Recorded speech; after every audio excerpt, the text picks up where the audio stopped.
Our final speaker tonight is somebody near and dear to our hearts who many of us love dearly and needs a little introduction. So I'm going to ask Mr. Jeff Kopietz to come up. His family is here with all his children.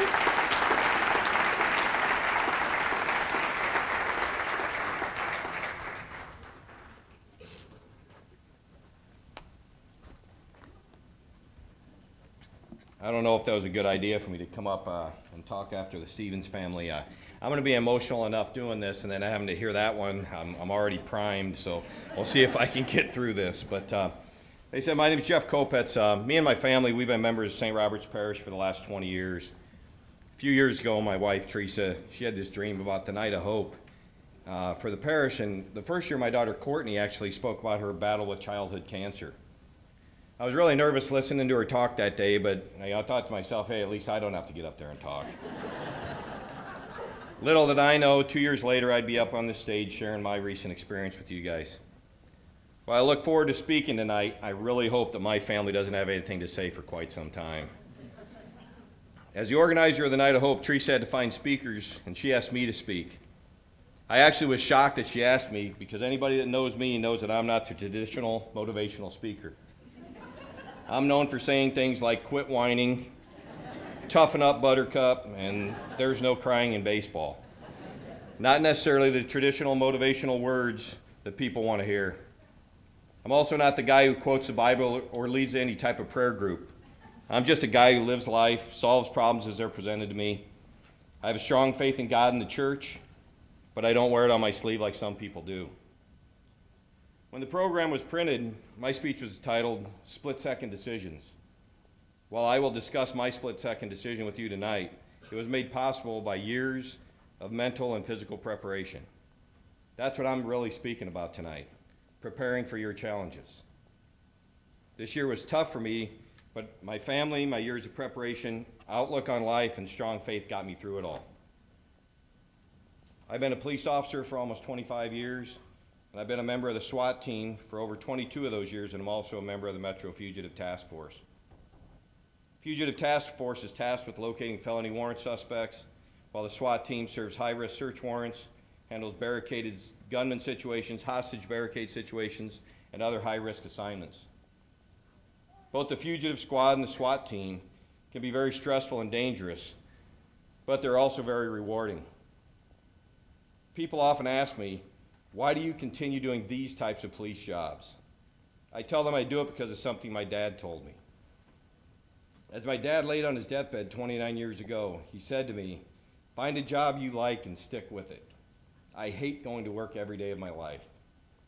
My dad was a banker, but he never really enjoyed the job. He was basically your George Bailey from It's a Wonderful Life. It's exactly how his life was laid out. I heard what he said, but I didn't really understand the true meaning. Parents say things like this all the time, but we never think our parents know anything, so we just ignore their comments. We think we are much smarter than them. At the time, I was working retail and never thought of being a cop. 4 years later, I was talked into taking the police test and was hired by the Omaha Police Department. It started out as a job, but it turned into a way of life. I wanted to go to work every day. I didn't want to miss anything. I remembered what my dad said to me, and I realized I had found my job. I was a cop. This was what I was destined to do. I wanted to help people in need, and I enjoyed the adrenaline rush that police work provided me. I've had some tough times, but love what I do and couldn't imagine doing anything else. Police work, the Fugitive Task Force, and SWAT defined me. I had accomplished the last thing my dad had told me to do before he died, and I was going to stick with it.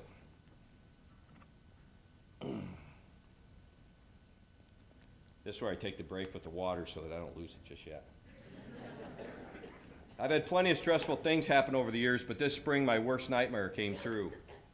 On May 20th, 2015, I was assisting officers trying to locate a wanted party in the area of 30th and Martin Avenue. The suspect was wanted for a shooting that occurred months earlier. He had fled the state, but we had obtained information that he was possibly back in town, and he was hiding in the area.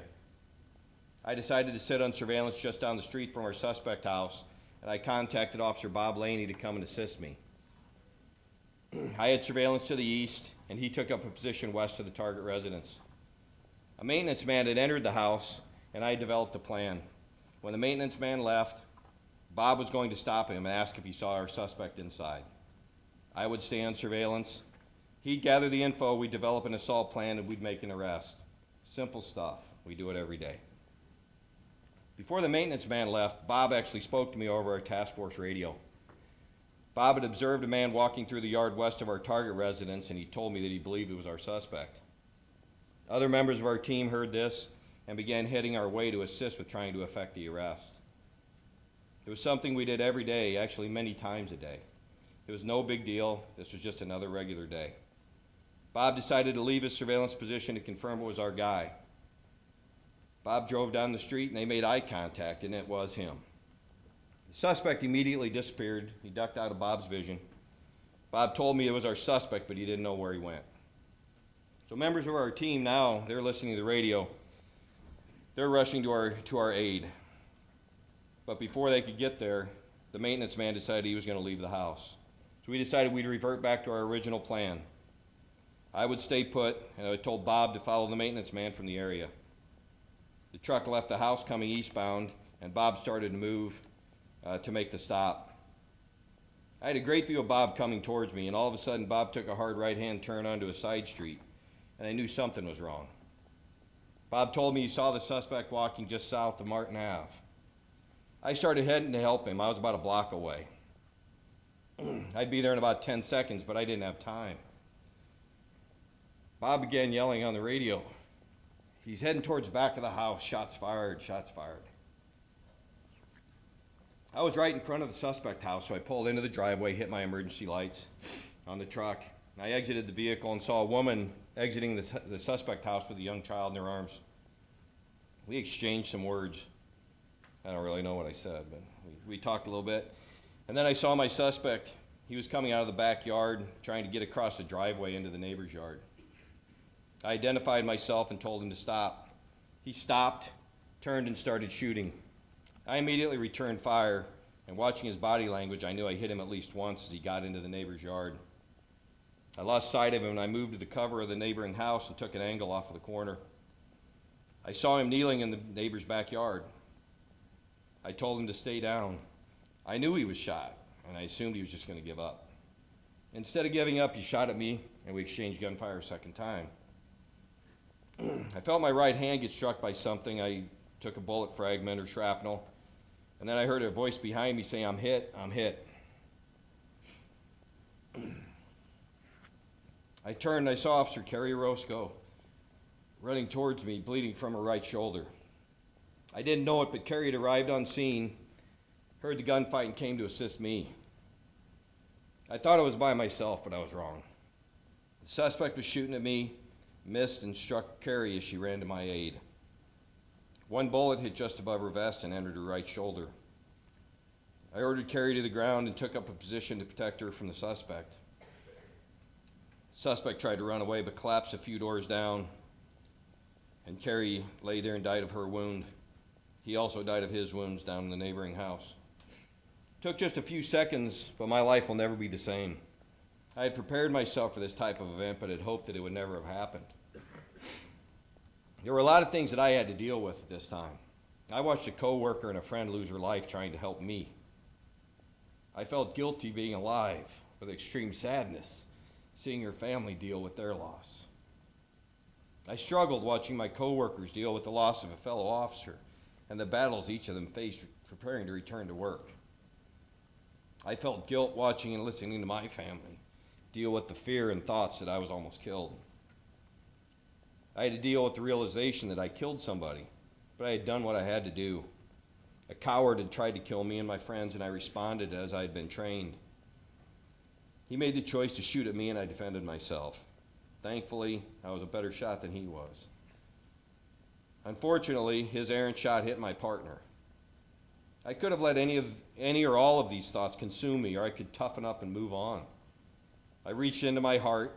I asked my family, my friends, and my church for their support, and they were there for me. I did what I had always preached: toughen up and move on. This was possible because I had mentally prepared myself for 24 years that this might happen. I acted properly. I did what I had to do. Now I just needed to deal with it and move on. Before I continue on, I'd like to have all first responders and the families of all first responders to please stand.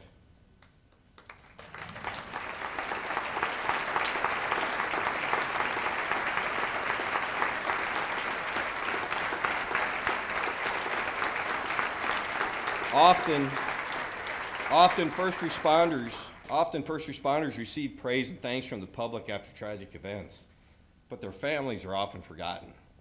The families' love and support are necessary for all these first responders to successfully complete their jobs every day. The families are under an incredible amount of stress, worrying about their loved ones as they go off to work every day. We owe all of them and the families our gratitude for what they do with us. They are truly the thin blue line that treats us. They together are the thin blue line between good and evil. So I thank you all for your support. Some families write their life's mottos on the walls of their house. Live, laugh, love, bless this house, family is everything. They're endless quotes used to express how they want to lead lives. The Kopietz family motto is not painted on our wall. That's way too easy. Our motto is tattooed on my son Tyler's back. Never give up, and a cross. If you don't believe me, just ask him. He's always looking for a reason to take off his shirt.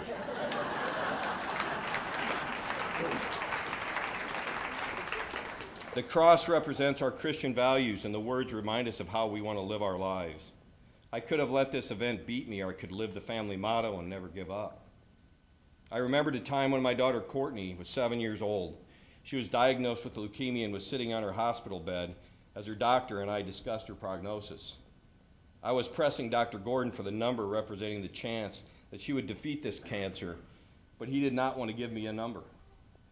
He explained anything short of a 100% cure rate would not be good enough to put my mind at ease. I pressed the discussion and demanded a number.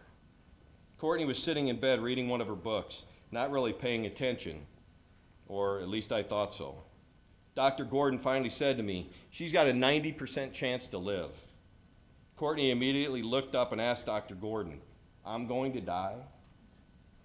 Dr. Gordon calmly looked at her and said, "Yeah, you might die, but if you take your medicine, you probably won't." Courtney simply said, "Okay," and then went right back to reading. No stress, no whining, no complaining. She lived our family motto years before Tyler ever dreamt of tattooing his body.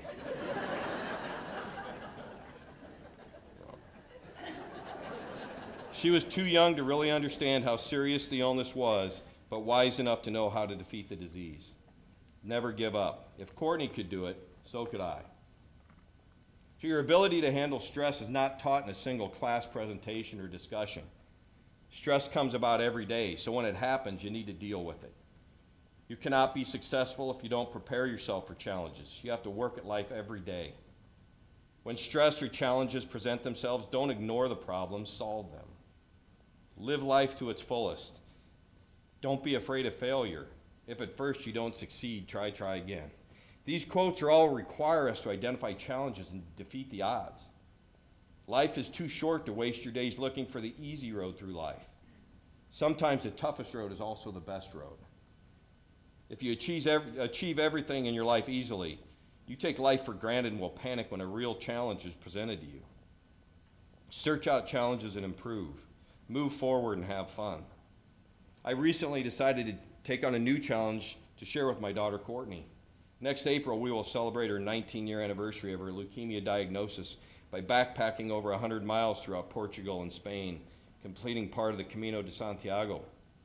We will end our journey at the Cathedral of Santiago de Compostela, the burial place of St. James. A ride on a bus would be much easier, but a 100-mile, 9-day walk with my daughter sounds much more challenging and fun.